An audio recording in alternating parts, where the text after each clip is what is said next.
Ini ada mantan murid suruh dosennya mempelajari ini tadi. Ya, salah satu murid di Undip, yang kemudian juga Pak Hasim itu asisten saya. Jadi ini kok saya suruh mempelajari. Ini saya betulkan karena masih junior.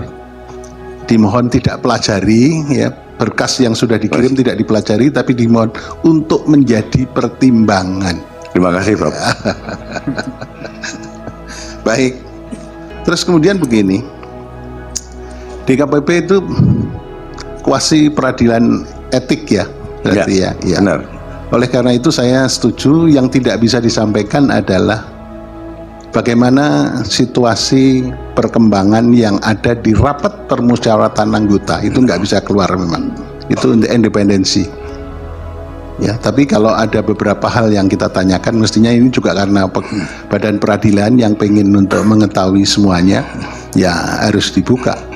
Jadi batas-batasnya adalah apa yang berkembang dalam rapat permusyawaratan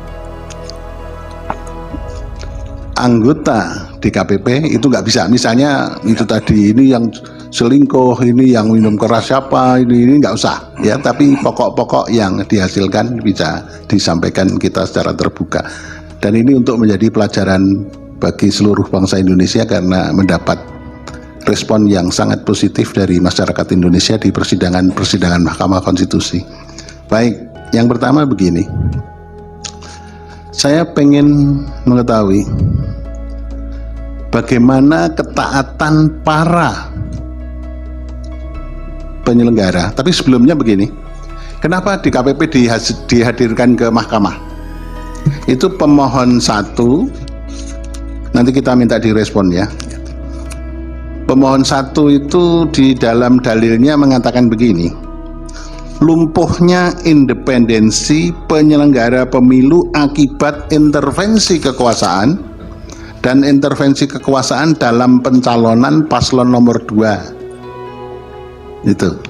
Jadi kenapa DKPP diundang ke sini? Karena itu. Jadi pemohon 1 itu mendalilkan lumpuhnya independensi penyelenggara pemilu akibat intervensi kekuasaan. Sedangkan pemohon 2 itu mendalilkan begini, ketidakefektifan dan keperpihakan penyelenggara pemilu. Di dalam salah satu uraiannya mengatakan ada kolaborasi antara ketiga lembaga yang hadir di sini, KPU, Bawaslu, dan DKPP.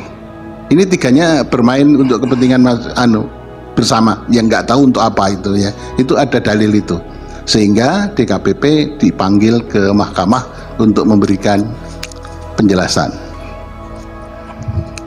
Persoalan yang harus dijawab pertama, bagaimana kepatuhan ketaatan adresat putusan DKPP. Ya, kemudian yang kedua, ini kembali ke atas, persoalan yang menyangkut pencalonan. Persoalan pencalonan itu sangat keras muncul dalam persidangan mahkamah sekarang ini. Ya, jadi berkenaan dengan KPU langsung melaksanakan putusan Mahkamah nomor 90 tanpa merubah PKPU, langsung diduga ada macam-macam hal yang terjadi pada waktu proses pencalonan sampai penetapan pencalonan. Itu mohon bisa disampaikan uraiannya di persidangan ini. Ya, kemudian yang berakhir pada amarnya, kemarin itu juga muncul di persidangan ini, amarnya yang pertama memberi sanksi kepada seluruh anggota KPU dengan teguran tertulis ya, teguran keras gitu ya. Teguran keras, peringatan keras terakhir gitu ya.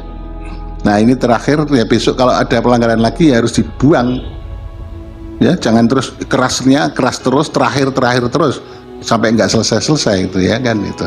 Nah itu ya, jadi ada itu, ini supaya bisa dijelaskan kepada kita.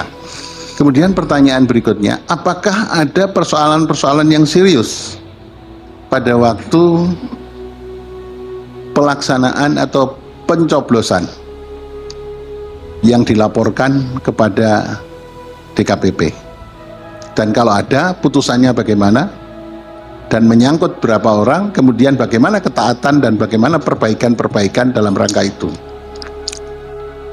Ya, oke teman-teman, selamat datang kembali di channel ini. Selaku Mahkamah Konstitusi menyorot tentang tindakan DKPP kepada Ketua KPU, di mana diketahui bahwa KPU langsung melakukan keputusan dari Mahkamah Konstitusi atau keputusan tentang usia atau umur Capres-Cawapres putusan 90 dari Anwar Usman tanpa melakukan satu perubahan dulu ya di dalam KPU, sehingga pada saat itu DKPP memberikan peringatan keras dan peringatan keras terakhir kepada KPU, sehingga selaku dari Hakim Konstitusi Arief Hidayat ini mengatakan bahwa ya jangan peringatan terakhir keras terus,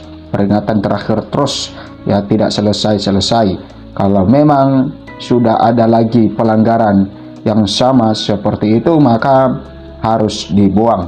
Itu adalah ketegasan yang disampaikan oleh Hakim Konstitusi kepada DKPP yang selalu memberikan putusan ya peringatan-peringatan keras kepada Ketua KPU. Nah, di sini dikatakan Ketua DKPP jelaskan soal amar putusan peringatan keras berkali-kali. Nah, ternyata bahwa peringatan keras ini sudah berkali-kali disampaikan oleh DKPP.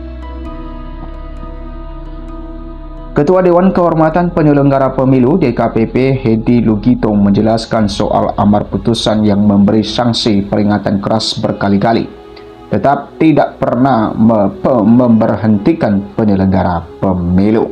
Ya, sudah berkali-kali diberikan peringatan keras, tapi tetap tidak memberhentikan penyelenggaraan pemilu atau KPU. Hedi menjelaskan bahwa DKPP dalam memeriksa perkara fokus pada pelanggaran etik yang diadukan. Amar putusannya tergantung pada derajat pelanggaran yang diadukan dan kuat atau lemahnya bukti yang ditemukan. DKPP dalam memeriksa perkara itu fokus pada pelanggaran etik yang diadukan, dan ini yang sedang kita periksa. Jadi berapa besar derajat pelanggaran etik perkara itu kita lakukan. Hukuman atau putusan atau sanksi, kata Hedi saat memberikan keterangan di Mahkamah Konstitusi Jakarta Jumat. Nah, kemudian menjelaskan bahwa tidak semua pengaduan berujung amar putusan yang menjatuhi sanksi. Dari total 322 laporan yang masuk pada tahun 2023, beberapa kasus berujung merehabilitasi pihak yang teradu. Karena memang pengaduannya tidak terbukti, jadi DKPP memang selama ini diharuskan merehabilitasi penyelenggara pemilu yang tidak terbukti, ucapnya.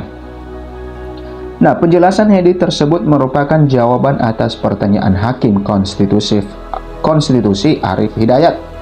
Mulanya Arief menanyakan perihal putusan DKPP yang tidak memberhentikan penyelenggaraan pemilu meski telah disanksi peringatan keras terakhir.